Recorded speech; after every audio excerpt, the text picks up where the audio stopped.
Um, we wanted to do this as to give you a first reflection of what has happened at COP. The climate conferences are very critical. They are the multilateral forums in which countries come together to negotiate.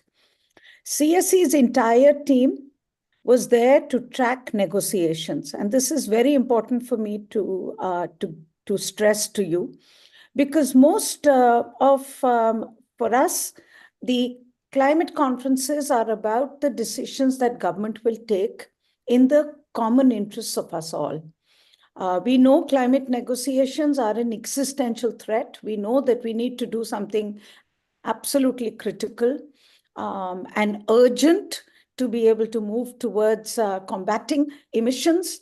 We know these emissions are linked to growth, they're linked to economies. We know that for the last many decades, the negotiations have been fraught with tension, with procrastination, and with deep divisions between the developed and the developing world. The task that CSE sees for itself is to track the negotiations from the perspectives of the South. And I'm saying this very carefully because often I find that the COPs have become, very importantly as well, meeting places for many of us to go there to do side events. And that's important. I'm not underestimating the power of networking, of inspirational change, of communities, of people coming together. But there is also the fact that governments have to be kept on track in terms of our expectations from them. There is also a fact, and before I ask my colleagues to speak, and Akshat, in fact, will speak to you from the airport in Dubai as he is returning, is that there are deep divisions between the governments of the North and the South. And this is often reflected in the positions that media takes between the North and the South. It is reflected in the positions that civil society takes. Now, if we want to build a world together, we need to have a dialogue. And a dialogue can only happen when we have a conversation of equals, when we understand each other. And for that, we have to bring out the perspectives from the South, the analysis from the South, so that it counters the analysis and perspectives that come out of the North, and that we hope will bring us towards a dialogue. This effort of ours is to do that. And what I'm going to do is, and the program is, it's a sharp 1 hour program, because otherwise Akshat will miss his flight back to Delhi. We are going to do the following. My colleagues who were at COP are going to give you a brief overview of what happened. And then I will give you some of the big takeaways that I believe also are something to note, had happened, didn't happen, and what this means for the future of climate change and for the huge risks that we face. Avantika, the floor is yours. And if you could begin, and I'd suggest, as we are all together, if you could also introduce yourself as you talk and you hand over to our other colleagues. Sure. So hello, everybody, and speaking to you from Dubai as we return after 2 weeks here, observing negotiations and the other proceedings at COP28. So I'm Avantika Goswami, Program Manager for Climate Change at CSE, and my other colleagues will be speaking on different negotiation tracks that they followed. But first, I'll give an overview of some of our big observations, some of the things that we saw unfolding. So COP28 took place in Dubai. It was a bit controversial. It was hosted by a fossil fuel producing country, and there was not a lot of faith that a lot of ambition would get achieved in the final outcome. But the real picture was more nuanced, more complex than that, not so black and white. In fact, on the first day of COP28 itself, the Loss and Damage Fund was operationalized and filled with pledges, which was a very positive start to the conference. This was also the summit where the first global stocktake report card on the Paris Agreement was set to conclude after a long 2-year process of gathering inputs, technical analysis. This year, finance was a big header right from the mid-year climate conference in Bonn in June, where negotiations were stalled because of demands for finance from developing countries, as well as at COP28.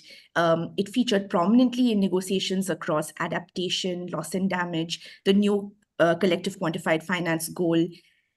What we did notice that from the perspective of fossil fuels were, of course, hugely in focus.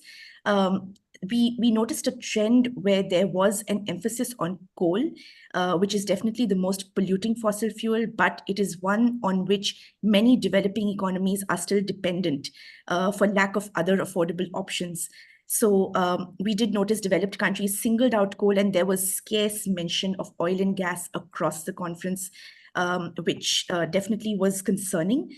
However, on a positive note, the global community finally came together to really address the question of what a fossil fuel phase out can look like. And it was important that this conversation had to be had. We also noticed that the issue of debt was reverberating throughout the conference, the fact that most of climate finance comes in the form of loans, the fact that many low and middle income countries are on the verge of a debt crisis. We at CSE have recently published a report on the voluntary carbon market, and we noticed that the VCM itself escaped formal discussions, but it is an ecosystem that needs to be reined in, regulated. And unfortunately, the formal discussions on carbon markets under Article 6 faced some delays at the end of COP, which my colleague Jashant will talk about. The main negotiations aside, there were multiple declarations on renewable energy, on food systems, on health, and different groups of countries came together to sign these declarations. There were a number of large emerging economies that chose not to sign many of the declarations, and they all have their own individual context and reasons for not doing so. But it's important to note that these declarations are not binding. They are not. They're completely voluntary, so they need to be taken in that spirit, and also they need a little bit more accountability. So, with that quick overview, I'll hand over to the biggest header to my colleague Tamanna Sengupta. She'll talk about the global stocktake. So, Tamanna, over to you. Thank you, Avantika. So, I'm Tamanna Sengupta. I'm a program officer with the climate change team here at CSE. I was closely following the global stocktake and I will go through some of the highlights. So, on the right side of the screen, you will see paragraph 28. This was a big one. We finally have some clear language on fossil fuels and their role in achieving the 1.5C target. We also have a mention to the principle of equity in the preambular text of the global stocktake. Along with that, there is also a mention of the CBDR principle on common but differentiated responsibilities. We also have language that notes the importance of climate justice when taking action to address climate change. This is an improvement over the Paris Agreement language, which noted the importance for some. And then we have paragraph 69 on the bottom right of the screen. It speaks to the need for more concessional grant-based non-debt finance. This was definitely one, as Avantika said, an overarching theme throughout the negotiations, and it was a win to finally have the debt language on the text. The text also did acknowledge that the adaptation finance needs of the developing countries are growing as the years pass, and there is need to do more than just doubling adaptation finance. However, there is still an imbalanced focus on coal. There is no mention of oil and gas throughout the text, but there is a point on coal. Uh, in paragraph 29, there is a point that mentions the role of transitional fuels in achieving the just transition.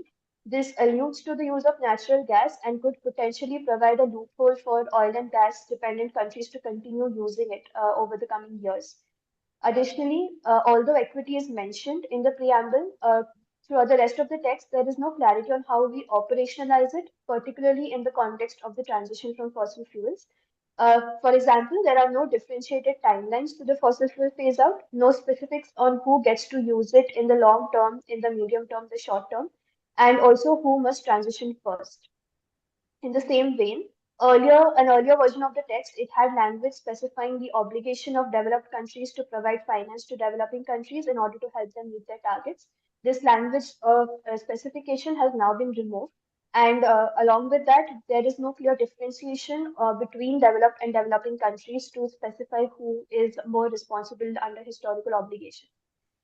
That's it from me. I will pass it back to Avantika on the mitigation work program. Thanks for that overview, Tamanna. So coming to the mitigation work program and negotiation stream that was conceptualized in 2021 at COP26, it was an item that was proposed by the United States to figure out how countries can scale up mitigation ambition in their NDCs and their domestic plans.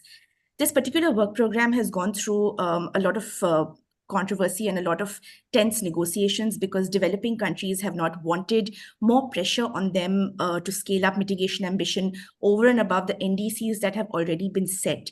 So this year in 2023, the co-chairs facilitated two very interesting events, a global dialogue and an investment-focused event for countries to come together and discuss challenges around the energy transition. So these took place in May and in October of this year before COP28.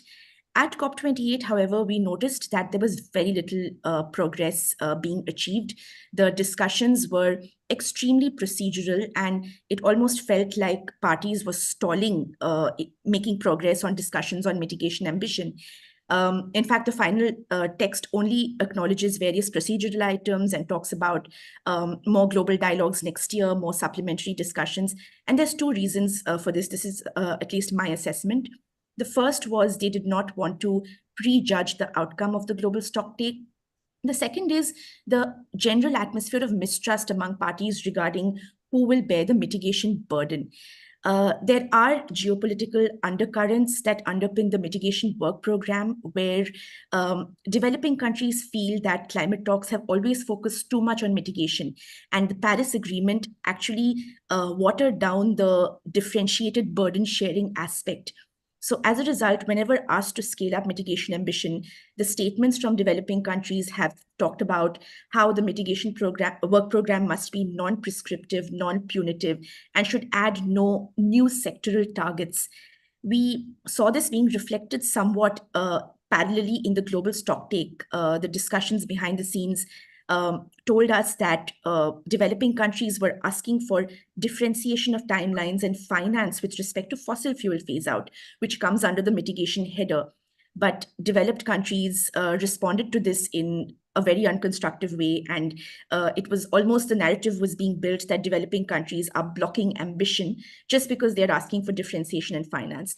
So this general atmosphere of mistrust does characterize the mitigation work program, which otherwise has the potential to be a very constructive space to discuss barriers and challenges to the energy transition. So the co-chairs next year will have to work out how to create this enabling environment for high-level individuals from different countries to come to these global dialogues and speak openly about their experience with the energy transition.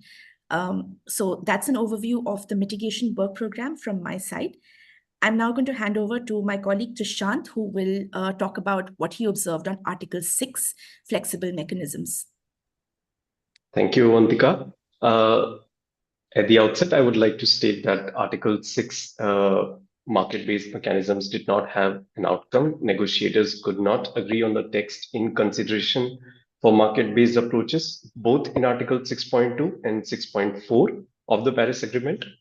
Both tracks were intended to basically hash out detailed guidelines for operationalizing carbon markets. Under Article 6.2, opinions varied on what information can parties claim as confidential when they would share information with UNFCCC, and whether the authorization of trade in credits between countries can be revoked at some point after it has been issued. In 6.4, several parties took objection to the recommendations given by the supervisory body on carbon removal activities and the aspects of safeguards, including for communities affected by the activities that should have been embedded in the text. Added to this, there was no agreement on the recommendations that the supervisory body gave on methodologies for activities. And with this agreement, it would be another year without a fully operational global rule-based carbon market. There are two sides to this failure. The decision text was weak on several aspects and a half-baked set of rules risks repeating past mistakes. Some countries defended weaker rules, which in the name of national prerogative to decide various things, but some others wanted integrity from the process, which is justified. But on the other hand, this also means another year of uncertainty in the markets, another year of voluntary carbon markets filling the vacuum in the absence of a rule-based carbon market, and another year of bilateral deal between countries that avoids international scrutiny. On Article 6.8, that is based on non-market approaches, the text was adopted. The focus was on procedural elements like the Glasgow Committee's work and its report, the operationalization of the web-based platform, which is still not operationalized, and this is acknowledged in the text. Overall, the procedural discussions lacked depth, and the mechanism continues to be overshadowed by a focus on market-based mechanisms. With this, I hand over to my colleague Seher to talk about what went on climate finance discussions at COP. Thank you. Thanks a lot, Trishant. So I tracked the negotiations on the new collective quantified goal on climate finance, which is to be decided at next year's COP29 in 2024. This goal is to succeed the 100 billion climate target, wherein developed countries in 2009 committed to mobilizing $100 billion per year from 2020 onwards to support developing countries' climate action. Now, the 100 billion goal was not a negotiated one, so this new goal, or the NCQG, is significant in that it is expected to reflect developing country needs and requirements. 2 days before COP28 began, the 8th Technical Expert Dialogue on the NCQG was held in Dubai itself. The agenda, in line with the overarching theme of this year's conference, was to take stock of the work done in previous technical expert dialogues and to identify priority areas for the coming year. On the negotiations itself, the final decision text that has been adopted, much like the mitigation work program, focused on procedural elements and the work modality for 2024. So the large consensus among parties was on the need to shift the discussions from purely technical ones into a negotiations mode in 2024, given that an outcome is to be achieved at the next COP. We're expecting to see at least 3 more technical dialogues and 3 meetings conducive for negotiations in the next year. And the countries also decided that effective and additional political engagement over and above ministerial dialogues will also be needed. Discussions on substantive elements of the goal, such as the timeframes, transparency arrangements, the structure of the goal was very limited. There was divergence on timeframe options as well as on the inclusion of Article 2.1c of the Paris Agreement in the NCQG, but the overarching focus remained on the procedural aspects. Next slide, please. But the conversation on finance beyond the negotiation rooms really took off at this COP, as Avantika pointed out. Issues of debt, high cost of capital, the role of international financial institutions in the context of climate action was spotlighted across the conference. It began with the UAE leaders' declaration on a global climate finance framework, which was launched on day 2 of the conference. The declaration aims to respond to the global stocktakes needs and comprises a host of different suggestions with the objective of increasing the availability, affordability, and accessibility of climate finance. In other declarations and in other announcements that were made, some were the launch of the Global Expert Review on Debt, Nature and Climate by the governments of Kenya, Colombia, and France. This is going to be a coalition of finance and economics and other experts from around the world to decode how sovereign debt and high debt service levels hinder climate action, particularly for developing countries. And more importantly, what solutions by way of reforms to the global financial system can be made in order to help them in increasing their climate ambition. Just before that, in the first week, an international taxation task force was also launched by France, partnering with the governments of Kenya, Barbados, and Spain, among others. This hopes to use taxation levies on emissions from shipping, aviation, fossil fuel transactions, etc., to use and mobilize finance for climate action and sustainable development. A host of announcements were also made by multilateral development banks, including the World Bank and the African Development Bank Group. including the need, a declaration or a task force for scaling up debt for nature swaps and climate resilient debt clauses. It was also, I think it should be noted that the need to scale up non-debt instruments for climate ambition in developing countries, which made it to the GST text, as mentioned by Tamanna in paragraph 69, also spotlights this issue of going beyond climate finance and the need for it for developing countries. I'll stop here for now and hand it over to Akshit for updates on loss and damage and adaptation. Hi, everyone. I'm Akshit Sangomla, correspondent with Down to Earth magazine. I cover climate change, science, and policy. So basically, these two outcomes on the loss and damage fund and the global goal on adaptation framework were mandated outcomes for this COP presidency, along with the GST outcome. So both of those have been passed, and they have been decently well received. The loss and damage fund was done on the first day of the COP itself. It was a historic achievement for the UAE COP presidency. And the capitalization of the fund, which is basically money coming in, also happened on the first day and on subsequent days. The total amount is around 655.9 million US dollars, and it came from a host of countries, mostly from developed countries, but also developing countries like UAE have also committed to the fund. And the experts and people in general have been happy about the fund getting operational, but there are still a lot of things that are still to be done. For instance, the constitution of the board has to be done, and the secretariat has to be put in place. The GCF, the Green Climate Fund, and UNFCCC have been asked to put together an interim secretariat, and their first meeting has to happen on the 31st of January 2024. So a lot of things have to be put into operation, and this needs to be done really quickly so that access to resources from the fund becomes easily available and quickly available, basically. And the other issues that are still there is that the periodic replenishment of the fund of finances coming into the fund is still not there in the adopted text. And this needs to be addressed. What will be the replenishment period? And developed countries have to. There's no obligation for the developed countries to pay in the governing instrument of the LDF text.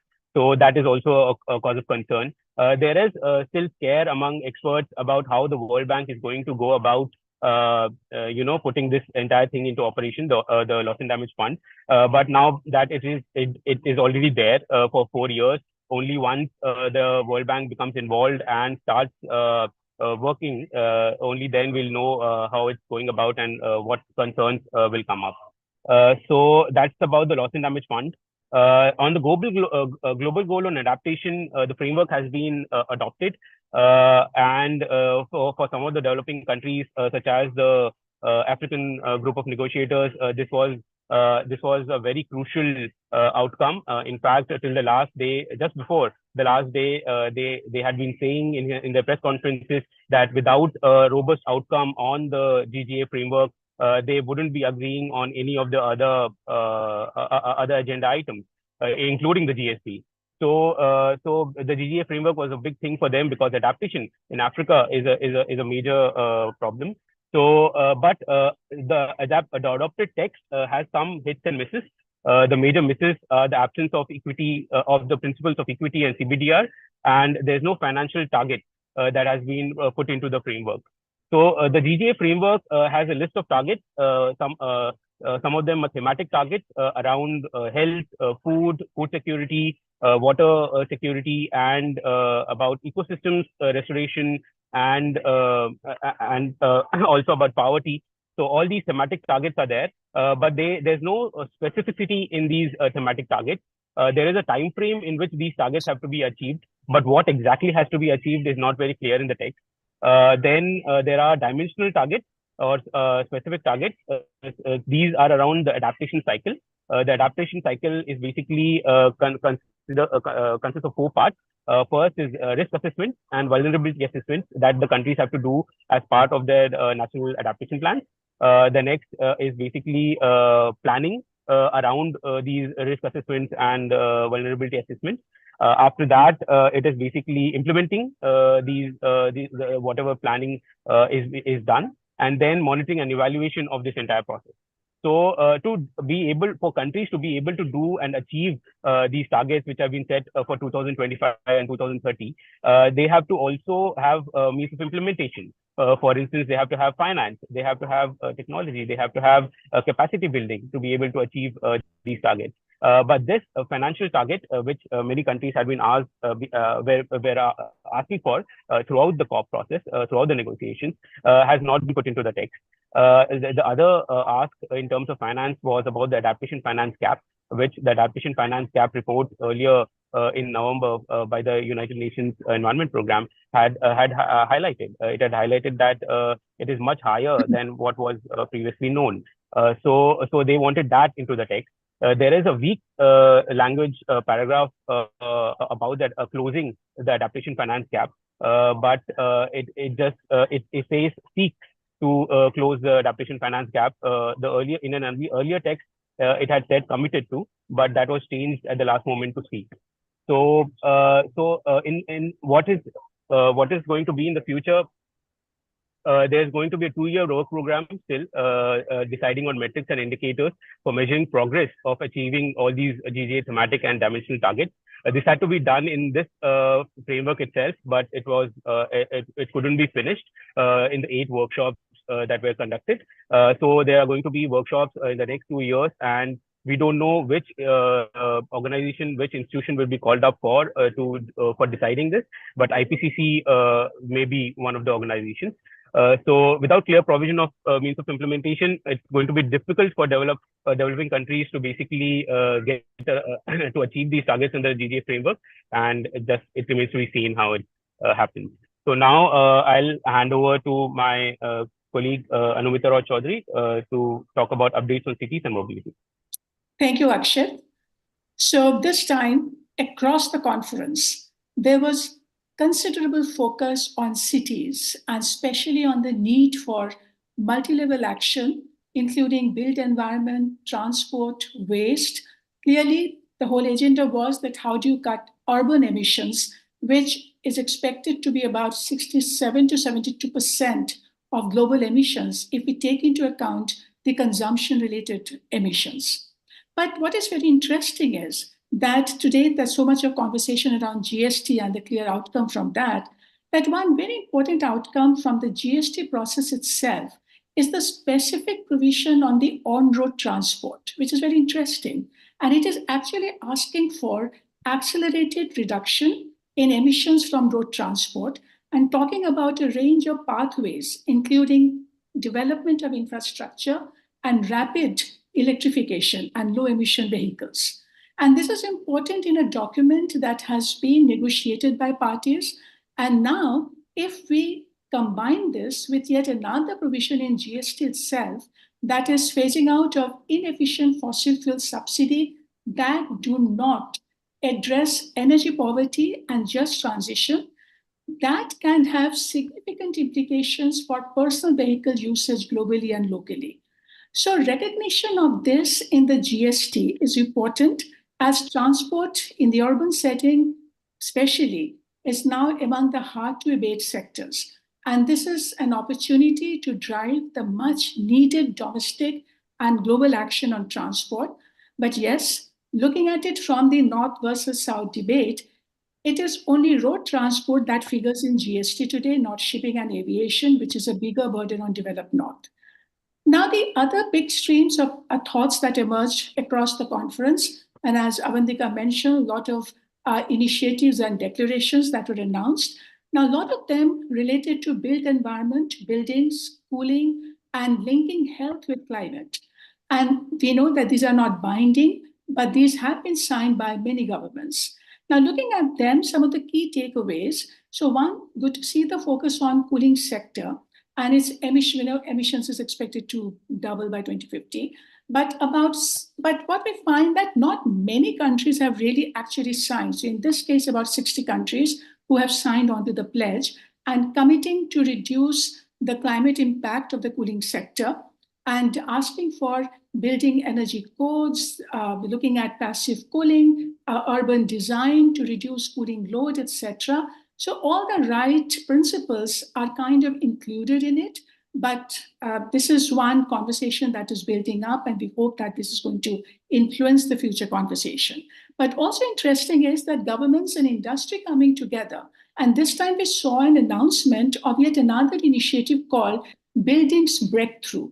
And this is for near zero emissions and resilient buildings by 2030. So again, signed by just about 27 countries, but they're targeting the building sector clearly, and how you therefore look at building design, construction, material, and so forth. And this is also supported by another cement breakthrough pushed by Canada and UAE. And this is about near zero emissions cement production or abated cement production and innovative material in the build structures. So it's very interesting to read how these are panning out. But the one intervention and development that has made a lot of people very happy is about the linkage between health and climate and the health declaration. This is the first ever declaration, and it's a linkage between climate change and public health, and also connecting with air pollution. So this has asked for more climate resilient health system, health targets in the climate plans, addressing health risks and climate, and so forth. Now, we know that several countries have not signed, and mainly the emerging countries have not signed these declarations, as there are apprehensions that there could be a certain language, etc., in these non-binding texts that can bind them to committing on issues that can influence the negotiations. But that we have seen and understood. My final and the overall takeaway from what I've seen on the whole conversation around the urban agenda, that these developments are important now from the perspective that the countries are now expected to make their new NDC in 2025. Therefore, the new global stocktake document, the expected mitigation work plan, and the pledges, they will have bearing on the level of ambition that the countries will now have to establish locally. And so this has to, therefore, and this is where we see going forward, has to define the locally relevant pathway in each sector. And we have always held that it is important in the global south to guide the global finance and the support that are expected to flow in the global south. So therefore, in the same COP this time, we have seen about 64 countries also joining the coalition of high ambition multi-level partnership for climate action to partner with cities, subnational governments to enhance the next round of NDC and climate plans. So clearly keeping all these things in mind, we see a big opportunity to influence the future dialogue around cities and urban emissions. And therefore, a lot of exciting developments are awaited, especially keeping in mind that in 2024, IPCC is expected to do a deep analysis of cities that can have strong bearing on the future negotiations. So that, I guess, are some of the quick takeaway from what we have heard. Yes, Avantika. Thank you, ma'am. I will now invite Parth Kumar from CSE's Industrial Pollution Program to talk about the decarbonization initiatives at COP28. So as we see that this COP this time was largely discussing fossil fuel, as I also attended COP27, I saw there was a large increased fold of discussion on decarbonization of the power sector, of the industry sector, especially the hard-to-abate sectors, and of course, different energy systems. There were multiple multilateral and bilateral declarations, which were mostly voluntary in nature, declared at COP28. I would like to list some of them. On the second, there was the declaration of the Global Decarbonization Accelerator, and there were a list of initiatives declared under this. The first and the most talked about was the tripling of the RE target, which was signed by 118 countries. And famously, India, China did not sign it because of the language on coal in the pledge. It was also followed with the doubling of the energy efficiency. Another pledge which was taken was the pledge to triple nuclear energy by 2050. More than 20 countries signed this pledge. There was also the launch of the oil and gas decarbonization charter. Almost 50 oil and gas companies came on board for this, but it was heavily criticized because it did not account for the scope 3 emissions, which is almost 80 to 95% of the emissions. And there was also an industrial transition accelerator launched under this GDA, which was launched by the COP presidency, UNSCC, and Bloomberg Philanthropies. They also pledged an amount of $30 million to the initiative. Next slide. So regarding industry, there was the launch of the Climate Club, which was chaired by Germany and Chile. The focus, of course, was on the industrial decarbonization. And there were two initiatives under it, which was the Global Matchmaking Initiative and the Partnership for Net Zero. And 23 million was financed by, pledged by Germany for these two initiatives. India did not come on board for this initiative. But India did a separate bilateral partnership, which was the India-Sweden Industry Transition Partnership.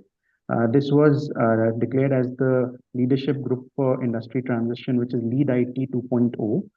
It focuses on steel and cement, and during the launch, it was also mentioned that Dalmia Cement and Saltex from Sweden have already partnered and are planning to produce zero fossil-free cement already. There was also the declaration of intent for hydrogen, in which there was mutual recognition of low carbon hydrogen certificate schemes. 39 countries signed, because as we all know that hydrogen is being discussed for export and import amongst various countries.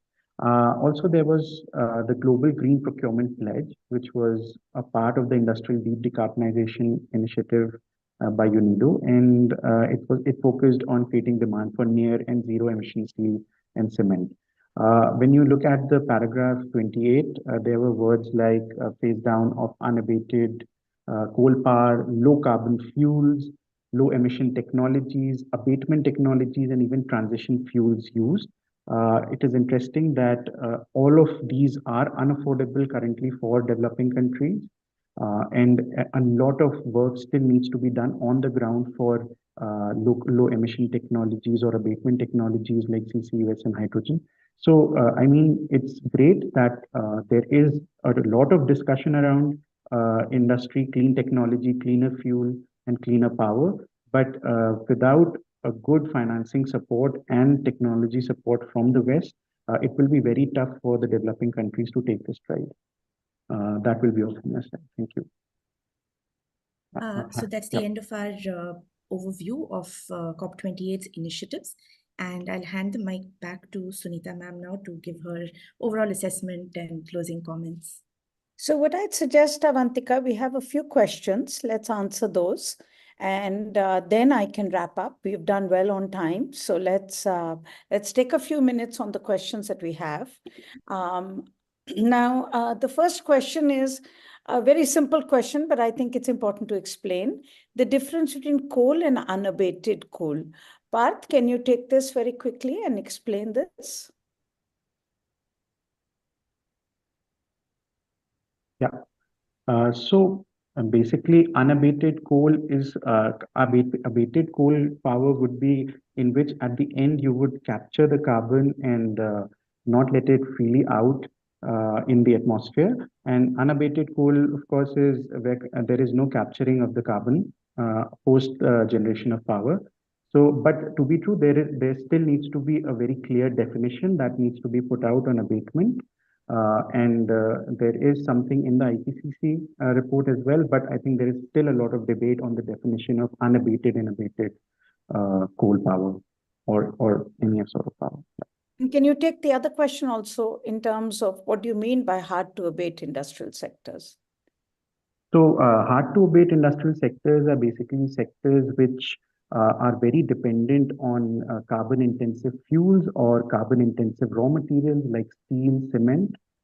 Sometimes they are very much dependent on coal or coke or different forms of coal for their chemical processes. Also sectors like cement, which are dependent on raw materials like limestone, which are very carbon intensive, and when reduced, they release CO2 emissions. So it becomes very difficult to produce such materials through different fuels or different raw materials, and the world is actively looking for way outs for these sectors. Okay, Shishti Singh talks about was the first to host LCAS. Were there significant strides towards subnational ambition and action from sectoral works by cities? I'm not sure what LCAS means, but I'm sure, Anumita, you will know. So if you can take that question. You're on mute. Overall, I can say that this time we have seen a lot of spotlight on cities and the need for local action. In fact, platforms were created this time to take forward local action, bringing mayors and authorities from all cities around the world. And the emerging idea is that we have to deepen action locally and make a larger global connect for the big change to happen. And therefore, a lot of platforms have evolved that how do you therefore work directly with the subnational governments, because otherwise there is no clear channel of doing that. But through partnership and alliances, that is the kind of format that they are adopting today to be able to influence the city level action where the urban agenda is going to be big. Good. So, Trishant, can you take this one on Article 6.2? I'm not sure what the exact question is. Expected timelines between India, Singapore, Japan. Would this be, if you have any insights on this, of course, our work on this will continue and we will keep informing you. But Trishant, very quickly, any comments on this? Yes. Well, unless there is more clarity on the guidelines from the COP process on bilateral deals, any bilateral deal that India signs would need careful consideration and time to be worked out. I can't speak for the timeline, that's for the Indian government to work out, but a lot has to be considered before signing such a deal, including the opportunity cost of selling mitigation outcomes vis-a-vis satisfying our own NDCs. The 6.2 bilateral deal is different than the voluntary carbon market.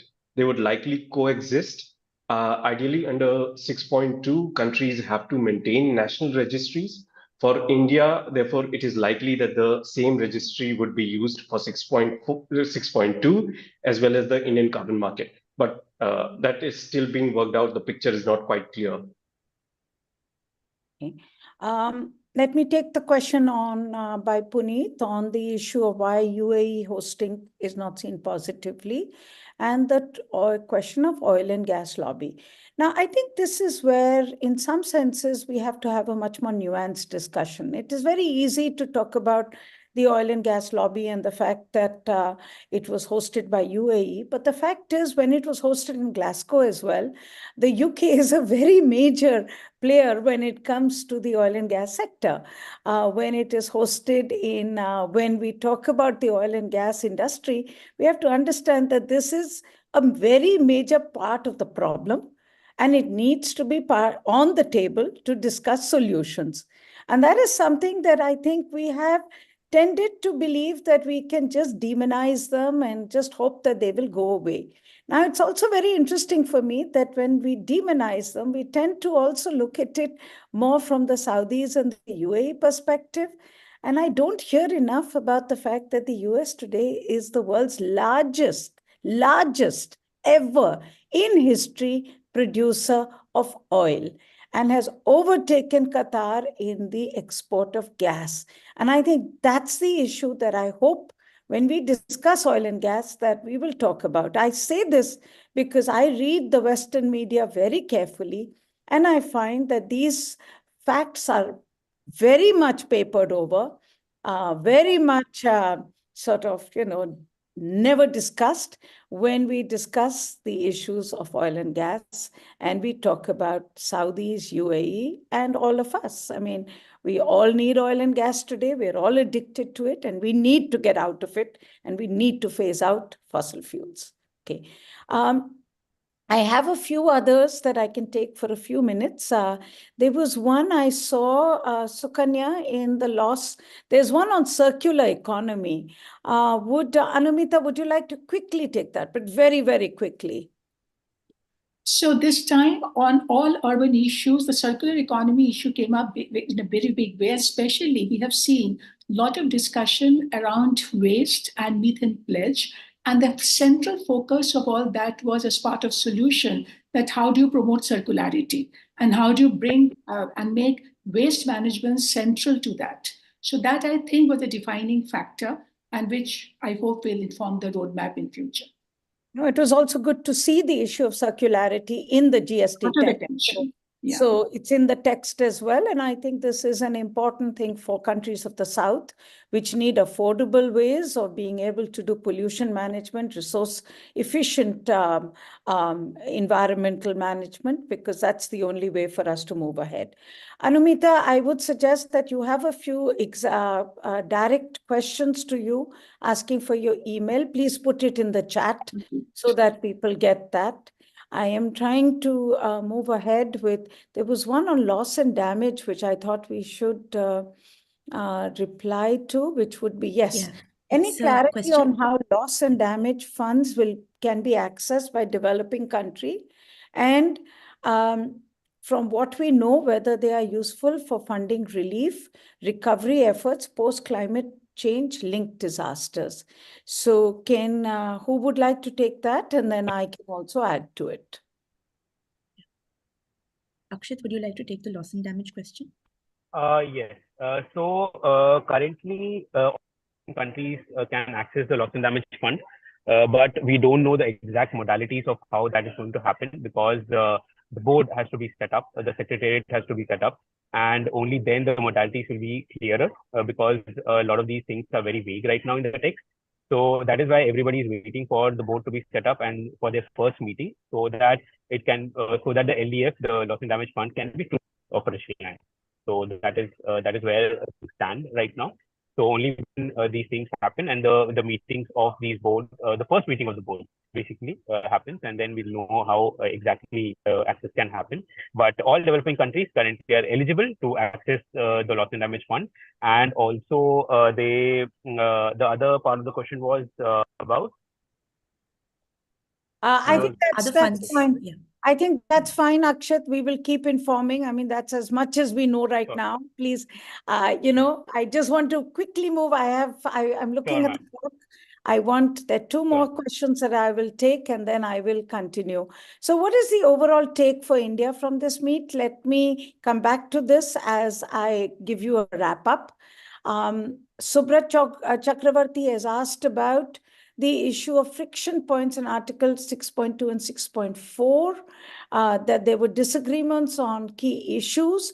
This is also linked to another question on, does India allow domestic export of credits? And also another one on that India has announced certain sectors under Article 6.2. So maybe we can take all three of them together, Trishant. Then Anumita, if you can take a look at the question that is addressed to you on Canada, and then I will do a wrap up. Trishant. Well, yeah, thank you, ma'am. Well, first, I would like to say that the discussions in 6.2 and 6.4 are very technical for the audience, mostly. But I would like to give an example of what the friction points were. For instance, under Article 6.2, there was difference of opinion on when the authorization for the transfer of ITMOs will take place. Some parties said it should take place before any ITMO issue, the mitigation outcomes have been transferred. Some parties said that the authorization should take place at the first issue. So authorization was a big topic, as it has been mentioned, the definition of the cooperative approaches. On Article 6.4, there were differences of opinion around the removal activities. The broad difference was between, at one point, the US was saying, the US wanted to basically move on with whatever there was in text, keep the directions minimal. But on the other hand, on countries like other parties like the European Union wanted more integrity in the process. There should be consideration of human right laws in the removal activities. Some countries were also considering whether there is any direction on high risk removal activities and low risk removal activities. So there were technical considerations where the parties differed. As far as India is concerned, since many countries have already started doing bilateral deals, India can do a bilateral deal on its own that won't be impacted much by the process. But in absence of more directions by the COP process, I think it will be difficult to decide on a number of issues. For instance, when the authorization has to be given for a party, when the initial report, what should be the content of the initial report by the party. So these kinds of considerations will be difficult for India too. But I guess the bilateral deals would be signed as any country is doing. So yeah. Thanks, Trishant. Just tells me when you're explaining all this, how much more work that needs to be done, and how our work on the voluntary carbon market should inform everyone that this can be a market which will really not work for people or the planet unless we take correction action. So I think a lot of work for CSE in the coming year on this. Anumita, any quick word on this issue? Right. I can see this question more related to the Canada's cement industry, and I think Parth will be more Parth will be, and I was also going to just say that Parth may be in a better position. But Parth, very quickly, huh? Yeah. So I think I'm not very well informed about the Canada thing which is happening. And ma'am, what was the question? But Parth, it's okay. Yeah. I think it's Yeah. a very technical question from Soumya, and it's a very important question as we are working on the cement sector now. Yeah. Let's take a look at this. Please take a note of what the question is, because it'll be interesting for us to take a look at it and discuss it further when we discuss the cement sector. It's a bit specific, so let's not discuss this. I think on energy efficiency, Tamanna, if you can put down the answer on energy efficiency. It was a very important part of the COP discussion, and I think that's very clear. We have a question, and I do want to take this from Friday Oku from Nigeria, which is how do we, from Nigeria, tap into the wide information of your organization and take into consideration the financial conditions of a waste picker. I know this is not exactly about COP, but thank you, Friday, for asking, because we definitely would like to stay in touch and keep working on this. My colleague Atin has a very active program with many cities in Africa, looking at the informal sector, looking at the circular economy, looking at waste management from the perspective of developing and from countries like ours, which need affordable systems.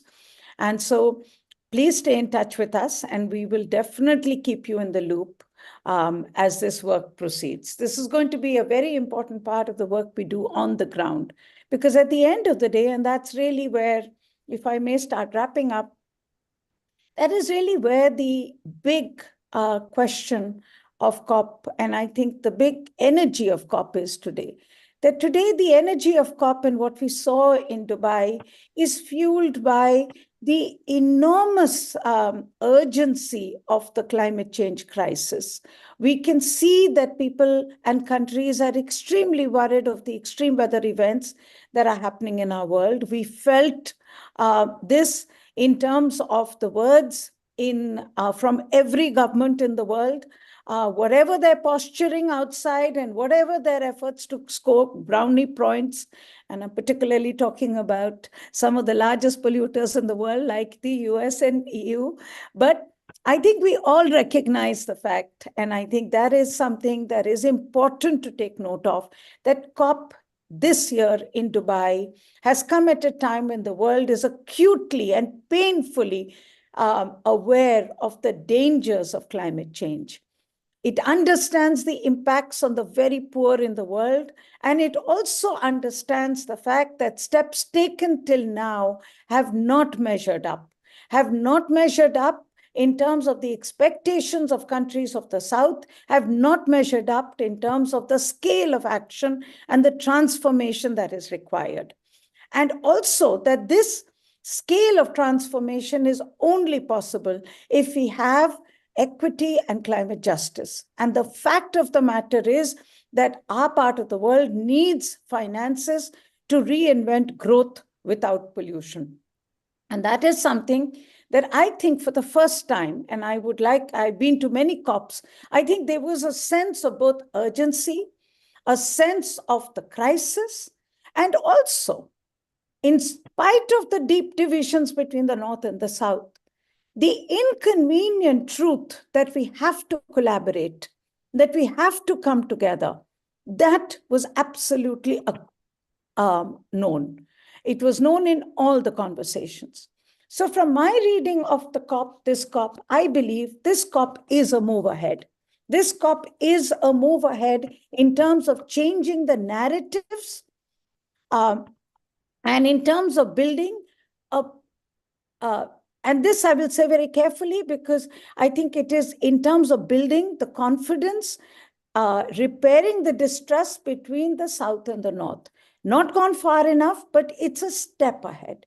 So it's a step ahead in terms of building the confidence and repairing the distrust between the North and the South. It's a step ahead in terms of changing the narratives, particularly on the issue of the need for low and concessional finance to be available for the countries of the South, for the action that is needed, and particularly for putting fossil fuels on the table. It's an inconvenient truth, but we need to face up to it. We cannot have a simplistic debate of phasing out fossil fuel without an action plan which is connected to it. So from my point of view and from our point of view at CSE, COP is a step ahead on changing the narrative and building a small step in building in helping to bridge the divide between the North and the South. For instance, the language in the GST, which to me was the most obnoxious language of Paris, which said that climate justice was important for some, that for some has been removed. Now, it's a very small change, and you can argue that how do two words matter? But they matter, because for some means that climate justice is not a universal value. It is not something that we all hold dear, but it's important for some countries of the South. Some countries care about it. No, I think the removal of those two words for some from Paris to Dubai has been absolutely critical and needs to be acknowledged. Okay.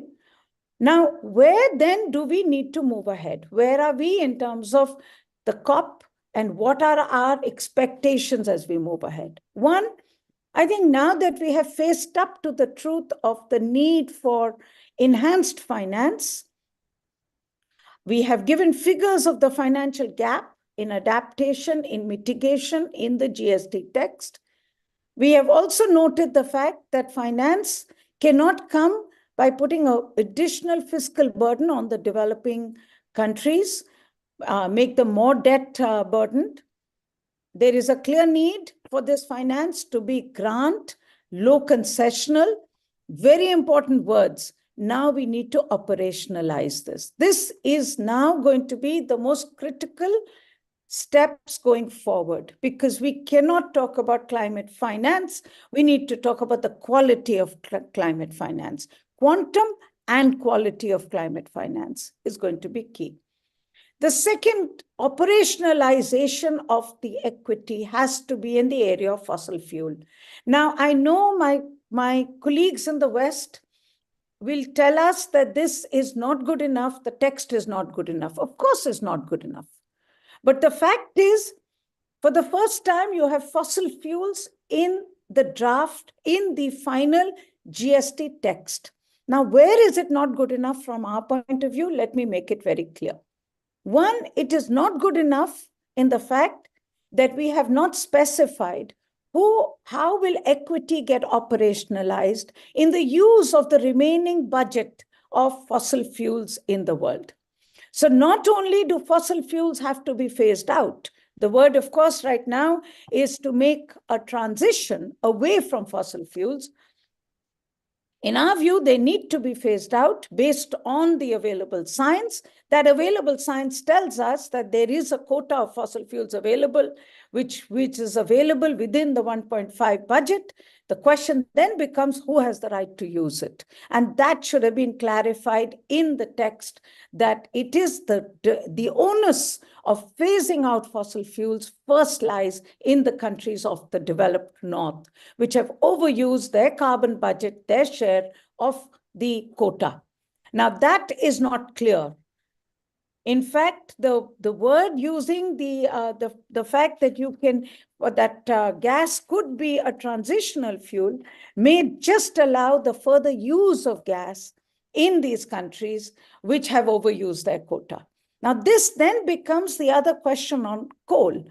CSC is one organization which has fought for clean coal, which has in fact been part of the movement to ban coal in the NCR because of its high local pollution impact. So we are not apologists for coal, but we definitely believe that the focus on coal against the focus on oil and gas, and an imbalanced focus on coal as against oil and gas, basically shifts the burden of transition on countries which today are using coal for their energy supply and do not even have the money to pay for the dirtiest energy for their people. Now, this does not mean that we should not phase out coal, but the word on phasing out coal will have to be linked with the question of financing, with the question of who uses energy and where. So I think the issue of operationalizing the text now of GST, particularly to build a fairer world so that it is a less climate risk world, is now the task ahead post Dubai. But I believe also that we need to take a moment to say that we have taken some crucial steps ahead, maybe just in language, not in action, but language and narratives determine the way we will act and how and why we will act. So let's take a moment for that to say, now the challenges really begin. And let's hope the world will face up to what is clearly an existential challenge, and we will find the answers and act at the scale and pace that this urgent question raises for us. So thank you very much. I think that's my summary on top of all my colleagues, and I hope you will all appreciate that we have done this as quickly as possible to give you an update. Our issue on Down to Earth is now going to be available with a more detailed analysis. Please watch out for it. And of course, my colleagues have been writing. There is a diary on COP. There are films on COP. Please use those. Please find, I hope you will all find everything that we have done useful. Thank you very much for joining. Thank you.